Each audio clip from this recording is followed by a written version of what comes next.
A Wrinkle in Time by Madeleine, Chapter 5, Part B. There was a gust of wind and a great thrust, and a sharp shattering as she was shoved through what? Then darkness, silence, nothingness. If Calvin was still holding her hand, she could not feel it. But this time she was prepared for the sudden and complete dissolution of her body. When she felt the tingling coming back to her fingertips, she knew that this journey was almost over, and she could feel again the pressure of Calvin's hand about hers.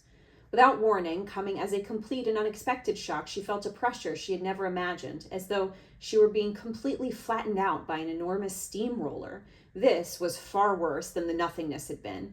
While she was nothing, there was no need to breathe, but now her lungs were squeezed together so that although she was dying for want of air, there was no way for her lungs to expand and contract, to take in the air that she must have to stay alive.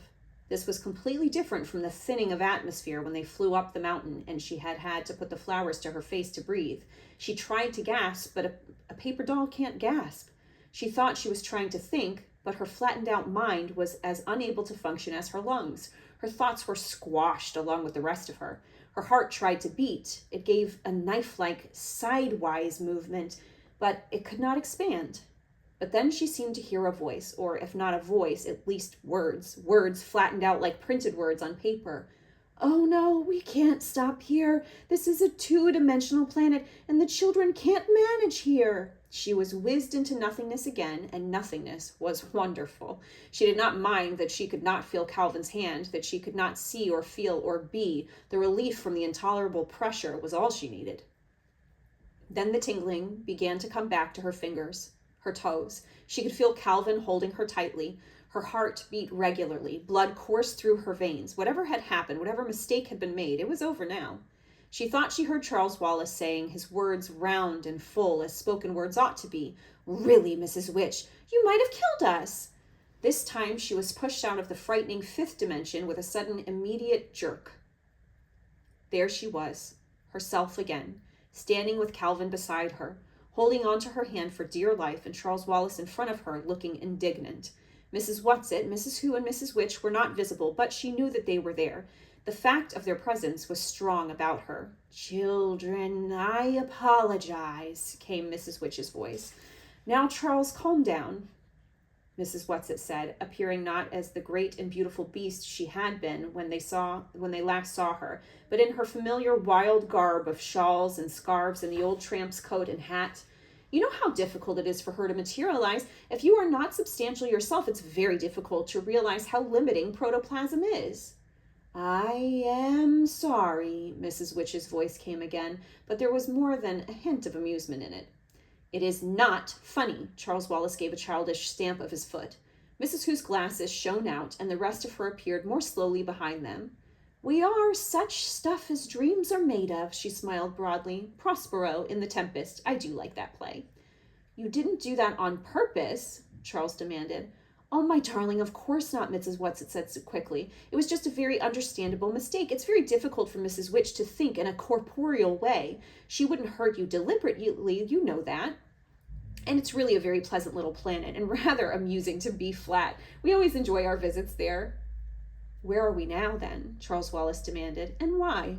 "In Orion's belt. We have a friend here, and we want you to have a look at your own planet." "When are we going home?" Meg asked anxiously. "What about Mother? What about the twins? They'll be terribly worried about us. When we didn't come in at bedtime, well, Mother must be frantic by now. She and the twins in Fort will have been looking and looking for us, and of course we aren't there to be found."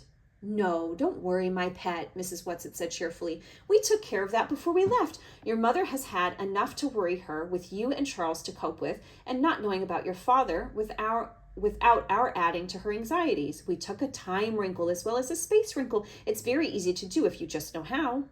"What do you mean?" Meg asked plaintively. "Please, Mrs. Whatsit, it's all so confusing." "Just relax, and don't worry over things that needn't trouble you," Mrs. Whatsit said.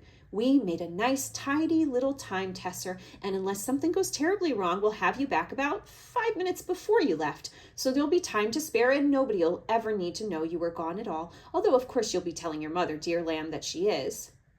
And if something goes terribly wrong, it won't matter whether you ever get back at all." Don't frighten them, Mrs. Witch's voice came. Are you losing faith? Oh, no, I'm not. But Meg thought her voice sounded a little faint. I hope this is a nice planet, Calvin said. We can't see much of it. Does it ever clear up? Meg looked around her, realizing that she had been so breathless from the journey and the stop on the two-dimensional planet that she had not noticed her surroundings. And perhaps this was not very surprising, for the main thing about the surroundings was exactly that: they were unnoticeable.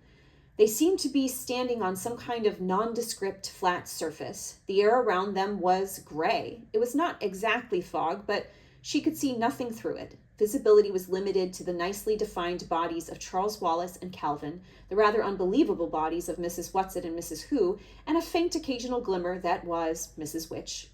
Come, children, Mrs. Whatsit said. You don't have far to go, and we might as well walk. It will do you good to stretch your legs a little. As they moved through the grayness, Meg caught an occasional glimpse of slag-like rocks, but there were no traces of trees or bushes, nothing but flat ground under their feet, no sign of any vegetation at all. Finally, ahead of them there loomed what seemed to be a hill of stone. As they approached it, Meg could see that there was an entrance that led into a deep, dark cavern. Are we going in there? She asked nervously.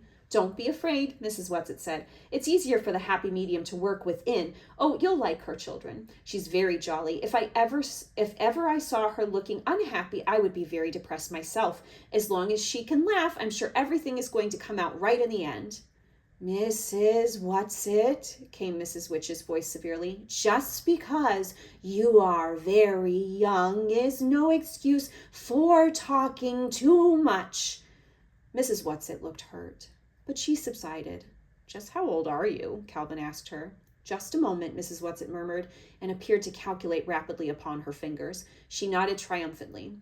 Exactly 2,379,152,497 years, 8 months, and 3 days. That is according to your calendar, of course, which even you know isn't very accurate. She leaned closer to Meg and Calvin and whispered, It was really a very great honor for me to be chosen for this mission. It's just because of my verbalizing and materializing so well, you know. But of course we can't take any credit for our talents. It's how we use them that counts. And I make far too many mistakes. That's why Mrs. Who and I enjoyed seeing Mrs. Witch make a mistake when she tried to land you on a two-dimensional planet. It was that we were laughing at, not at you. She was laughing at herself, you see. She's really terribly nice to us younger ones. Meg was listening with such interest to what Mrs. Whatsit was saying that she hardly noticed when they went into the cave. The transition from the grayness of the outside to the grayness of the inside was almost unnoticeable. She saw a flickering light ahead of them, ahead and down, and it was toward this that they went. As they drew closer, she realized that it was a fire. It gets very cold in here, Mrs. Whatsit said, so we asked her to have a good bonfire going for you. As they approached the fire, they could see a dark shadow against it, and as they went closer still, they could see that the shadow was a woman. She wore a turban of beautiful pale mauve silk and a long flowing purple satin gown. In her hands was a crystal ball into which she was gazing raptly. She did not appear to see the children, Mrs. Whatsit, Mrs. Who, and Mrs. Witch, but continued to stare into the crystal ball, and as she stared, she began to laugh, and she laughed and laughed at whatever it was that she was seeing.